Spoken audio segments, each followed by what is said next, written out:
Assalamualaikum warahmatullahi wabarakatuh. Kembali lagi bersama saya Khairunisa.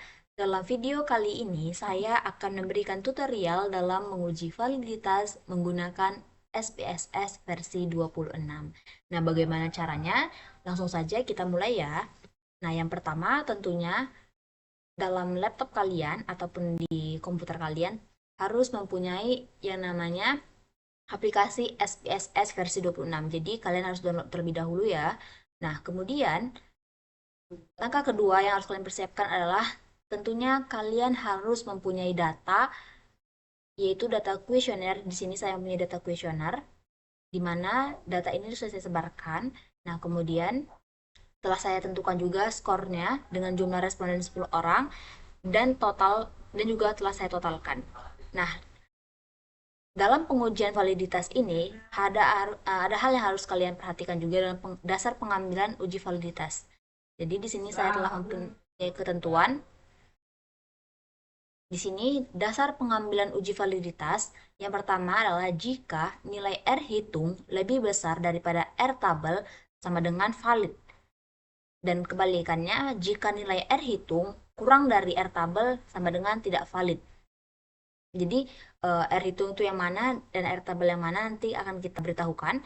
Jadi cara menggunakan R tabel itu dengan N sama dengan 10 pada signifikansi 5%, distribusi R tabel statistik maka diperoleh nilai 0,632.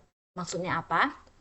Jadi kan tadi sudah saya katakan, sudah saya jelaskan bahwa di sini saya menggunakan 10 responden. Jadi N tadi itu sama dengan 10 adalah yang ini. Dan diperoleh nilai 0,632. Jadi R tabel itu yang ini, nilai produk momen. Jadi untuk jumlah responden 10 orang yang ini diperoleh nilai dengan taraf signifikan 5%, diperoleh nilai 0,632. Jadi nilai 0,632 ini yang akan menjadikan kunci ataupun pedoman kita dalam menilai apakah pernyataan ataupun pertanyaan tersebut itu valid atau tidak. Tadi kan dikatakan jika R hitung lebih besar dari R tabel adalah valid. Dan jika nilai R hitung kurang dari R tabel sama dengan tidak valid. Jadi untuk memastikan valid atau tidak validnya, langsung saja kita tutorialkan bagaimana cara mengujinya. Nah, di sini udah setelah saya punya data, akan saya copy dan kemudian saya pastekan ke SPSS versi 26.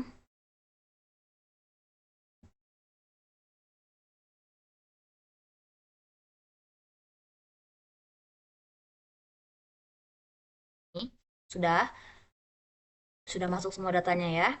Langsung kita ke variable view. Nah, di sini kan untuk nama variabelnya masih terlalu panjang ya. Jadi untuk menggantinya kita klik, kemudian kita Ctrl F, klik replace, lalu kita ketik var 000,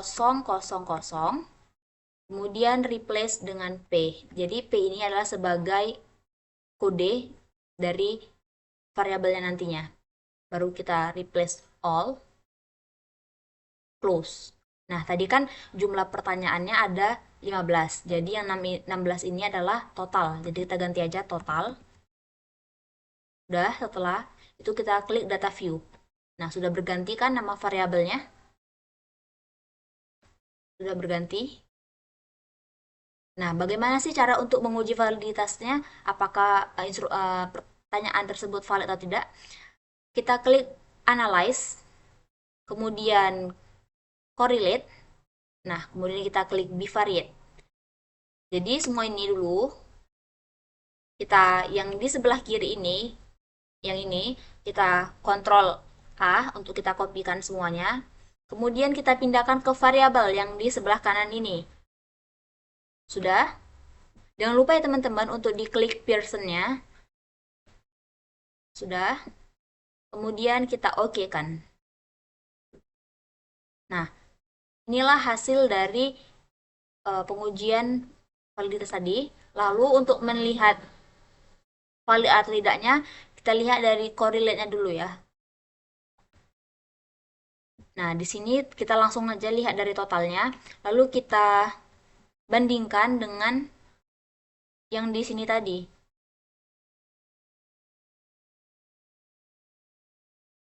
Nah, tadi kan kita katakan jika nilai R hitung lebih besar dari R tabel sama dengan valid. Tadi R tabelnya berapa? R tabelnya adalah 0,632 dan R hitungnya adalah 0,68. Jadi, lebih besar ya nilai R hitungnya daripada R tabel, maka untuk pertanyaan pertama valid. Selanjutnya, kalau kita lihat dari taraf signifikannya, nih, yang sig nih, kita lihat ke sini.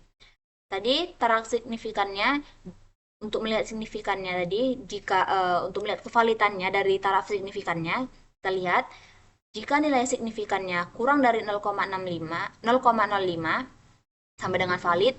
Jika nilai signifikansinya lebih dari 0,05 tidak valid. Jadi 0,05 ini sama dengan 0,050.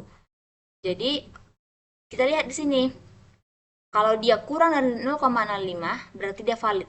Nah, untuk pertanyaan pertama, taraf signifikansinya adalah 0,028.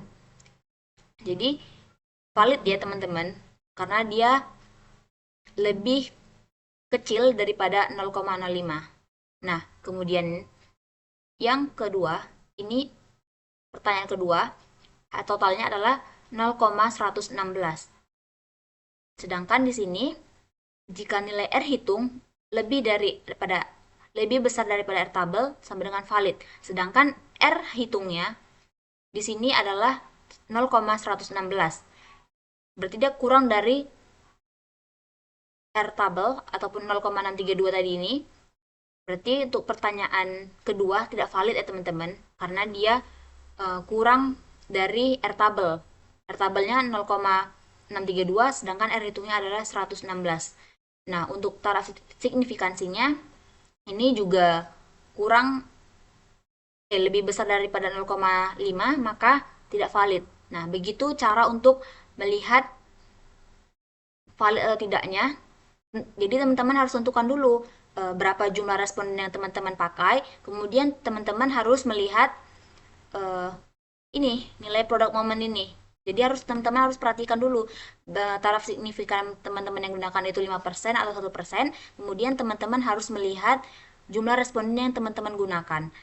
Untuk melihatnya itu kalian teman-teman bisa cari saja di Google bagaimana R tabel dalam untuk menguji validitasnya. Nah, harus kalian perhatikan juga ini jumlahnya. Jadi untuk 10 responden itu untuk taraf signifikannya 5%, maka yang harus digunakan adalah 0,632.